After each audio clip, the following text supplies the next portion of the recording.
Hello YouTubers, thank you for watching our videos. We're back again, the Studio Dead, here to do another review. Now this time we're going to be doing it about some of the E3 information that we just received for the conference.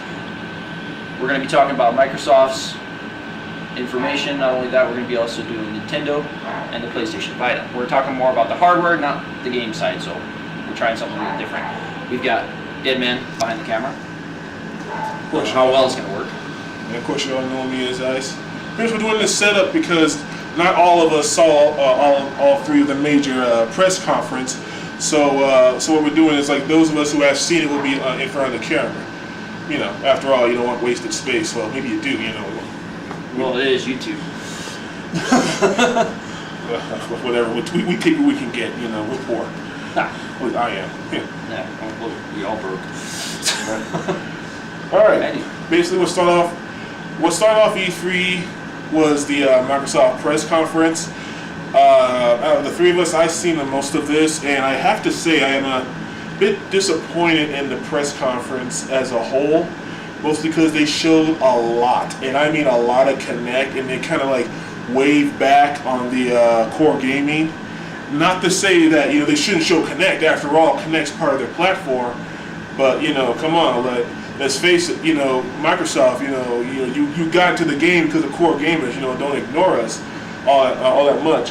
Now, I will get into specifics, but basically, the feel from what I've got of this press conference is actually a little bit worrying, because they really was trying to ease Kinect more and more into the core gameplay, you know, and like with Mass Effect, you know, being like, you know, kind of connectable, like you're able to use your voice with some of the dialogue options, and you know, and stuff like that. And like, you didn't really see that much of core gameplay, but a lot of Kinect and a lot of casual stuff. And the thing is, my overall thoughts on Microsoft process is, I'm a little worried as a core gamer. I'm wondering if Microsoft is kind of like slowly easing us out, like, you know, trying to do the like more of the Nintendo route, you know, with when they busted out with the Wii and the whole casual gaming audience.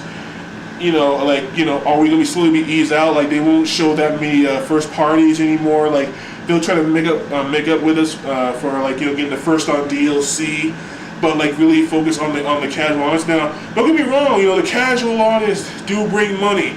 That's a frustration we have as core gamers. The casual audience will beat us out, but in the end, we stick around when the casual audience, you know, are done playing around with you. So, you know, Microsoft, you know, try to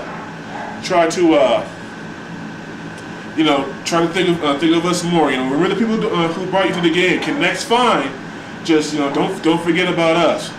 But, you know, we'll focus on the positives, and, you know, as well. You know, for one thing, you know, Kinect, you know, they had that Star Wars, you know.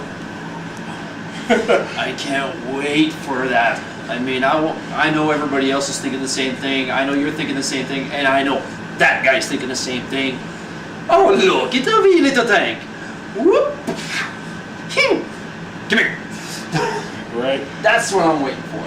You know, yeah, there's a lot of people out there who are like, you know, Star Wars on rail.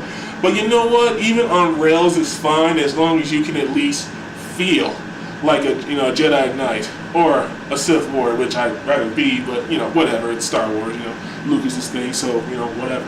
Okay, now we're coming up to the Sony conference.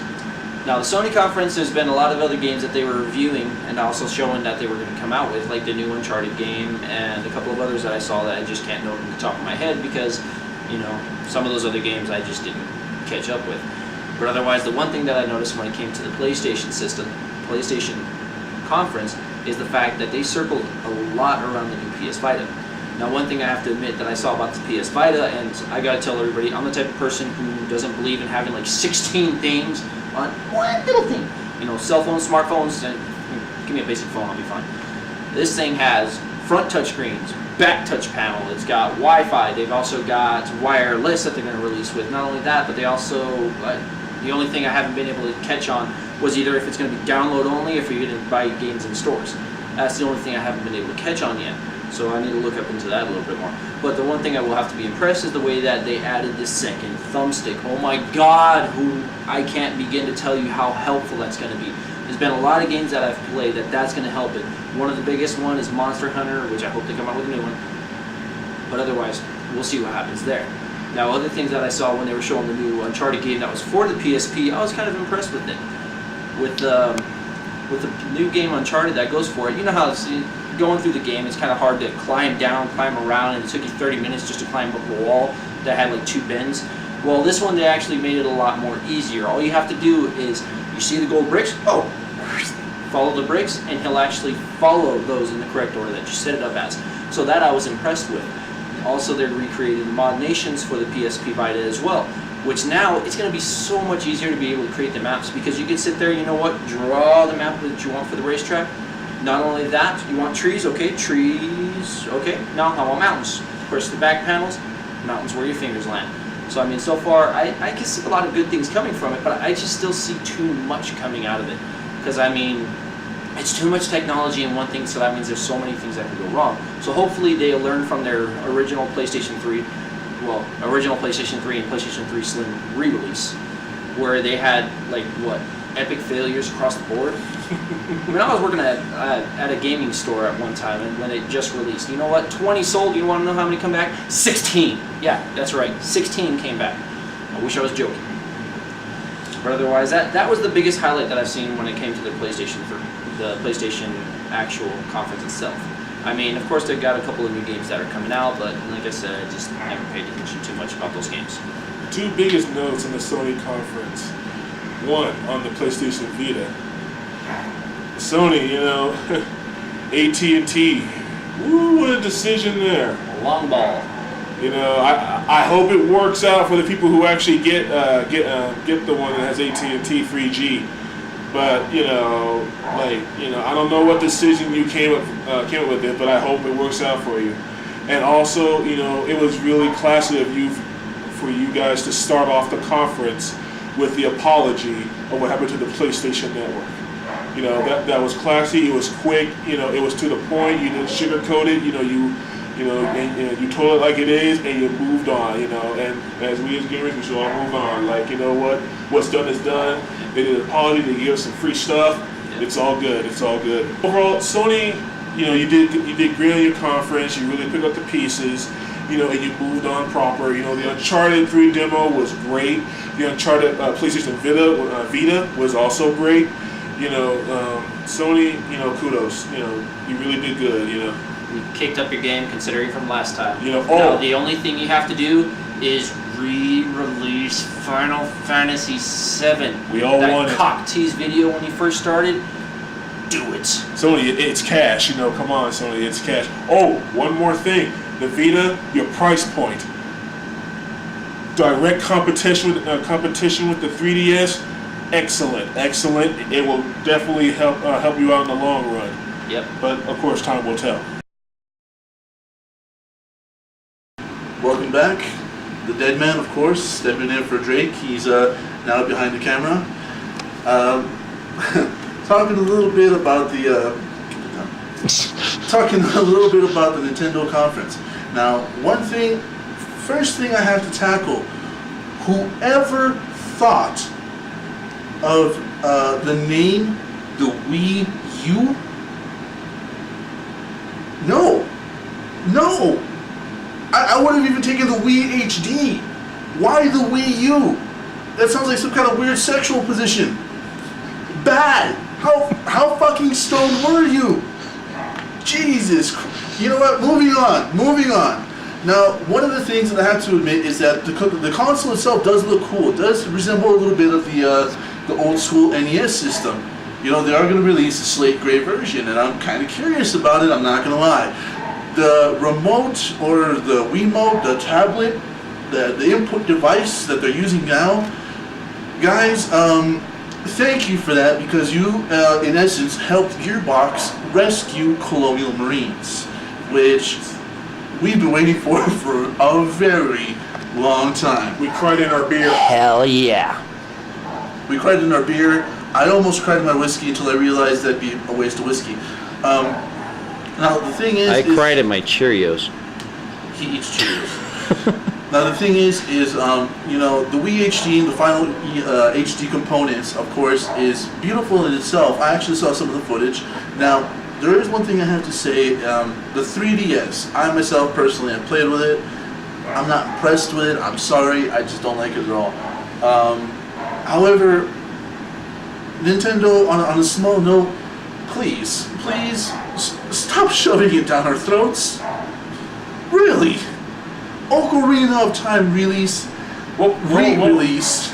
Hold on. See, that's a whole nother video. We told you this guy hates Ocarina of Time, and we will get there. Deadman, calm down, okay? We'll get there. We will get there.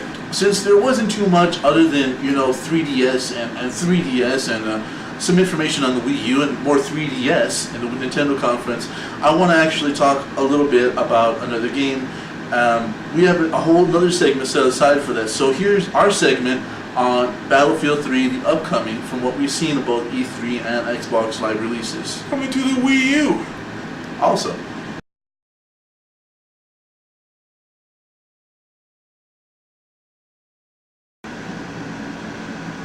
let's go ahead and talk about the new Battlefield 3 trailer that's about 13 to 14 minutes long, including some in-game footage and as well as some in-game movies, full-action movies that have been regarded so far with high praise.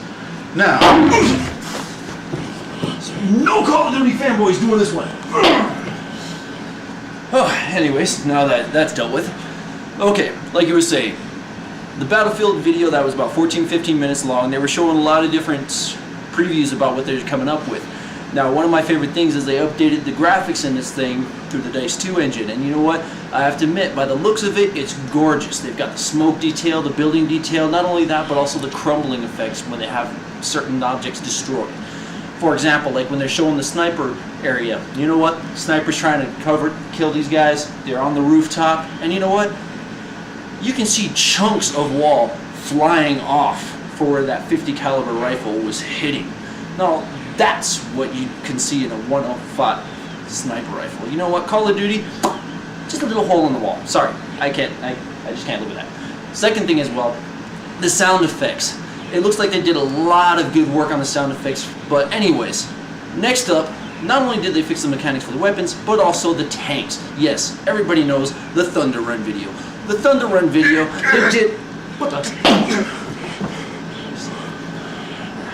Anyways, the Thunder Run video, they did a really good job at showing the tanks. Not only that, but also sound effects for the tanks themselves. I think they did a pretty good job. Now what I'm hoping for is this is going to be a sandbox game by the looks of it, because it was a wide open area, and you know what? Sandbox games is the way Battlefield started off. Anyways, that's my rant for right now about that video. So, guys, take it easy, and once again, no Call of Duty fanboys ever doing one of these Battlefield things. I swear. Just done. Yo, Deadman, are you okay? Yo, Drake, call a hospital. You don't need a hospital. He just needs this when he wakes up. Give him about 30 minutes, he'll be fine. The universal Band-Aid. it happened. What do you want? Anyways, also, Yeah, you still got the ice pack. it's nowhere you want to see. I'm off here. Also, we decided to try to talk a little bit about Modern Warfare 3. However, Activision has smartly and rightfully kept their mouth shut. Infinity Ward has done more talking about it, but you know what? We'll get to that a little bit. We'll get to that in another video, because you know what? That whole war with Infinity Ward is a whole different story. Also, the last and not by far the least is the game I'm looking forward to. Unfortunately, it comes out next year, but that's BioShock Infinite. We hope you notice. Seriously, Ken Levine, we love you, man. Anyways, this is the Studio Dead signing off for today. Deadman, Ice, you know me. Drake. thanks for tuning in. Thanks for watching. Our next topic will be